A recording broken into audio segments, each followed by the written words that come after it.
အားလုံးနားလေကိုကျွန်တော်ပြောထားတာတော့မဟုတ်ဘူးပေါ့နော်အဲထောင်ထဲမှာကျမ်းစာဖတ်တယ်ဆုတောင်းတယ်ချီးမွမ်းဖို့ပဲအဲ့တော့ငိမ့်ချန်ရောက်တော့မှအဲ့မှာရောက်တာမှဆိုတာအခက်ခဲတယ်လေကိုညီမဲ့လို့ထောင်ထဲမှာဆိုတော့ကိုနီးပို့ဟာနော်ဘာလဲချစ်ချင်းနဲ့တာလို့ရှိဘူးအဲ့လိုလူဆိုးကြီးစုပေါင်းတဲ့နေပေါ့နော်အဲ့ဒီနေရာလေးရောက်တော့တယ်အဲ့ဒါနဲ့တော့ဘုရားမတ်တာပါဗျာဒီနေ့တော့ဘုရားသားတော့ဖြစ်ပြီမဲ့ဒီနေ့တော့ဘုရားနဲ့ကျွန်တော်တွေ့ရတော့မယ်တဲ့အဲ့လောက်ကြည့်ကျွန်တော်ကဘုရားကို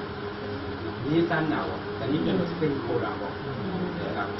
တော့ဘုရားကမတာတော့မှာအကောင်းဆုံးပြင်ဆင်ပေးတယ်ကောင်းကောင်းမွန်မွန်နဲ့ချုံချုံမွန်မွန်ကြံတယ်တော့မြောက်လာတဲ့မှာဘုရားပြင်ဆင်ပေးတယ်နော်အဲ့တော့အဲ့ဒီထဲမှာရှိပါရဲ့ကကျွန်တော်ရဲ့ဘုရားမှာရှိနေတာကခုတော့တဲ့ဘုရားရဲ့အမှုတော်ညမှာပါဝင်ခြင်းနဲ့ဆန္ဒရှိတယ်ဒါနဲ့ဘယ်လိုပါဝင်ရမလဲဆိုတာအခုဖြစ်ကျွန်တော်ဒီနော်ဒါလည်းတော့စီကောင်းပြီးကြပါလို့ပြောပြတယ်တော့ကျွန်တော်ရဲ့မိသားစုကြီးပေါ့နော်ဘုရားကမှာတာရဲ့ကောင်းကောင်းမွန်မွန်နဲ့တို့လည်းဒါရဲ့တော့အားလုံးအရှင်းပြောင်းဘုရားက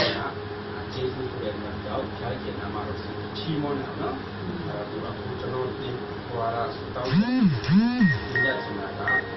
နာတပူပေါ့နော်အခုဒီအချင်းကအားလုံးကျွန်တော်ဒီသားစုအားလုံးဘုရားကအသုံးပြုဖို့ကျွန်တော်ရဲ့ဆုတောင်းနော်ဘယ်လိုနည်းနဲ့ဘုရားကအသုံးပြုလဲဆိုတော့ဘုရားကဖတ်ပြတယ်အဲ့တော့ဆုတောင်းကြပါလို့ပြောပြတယ်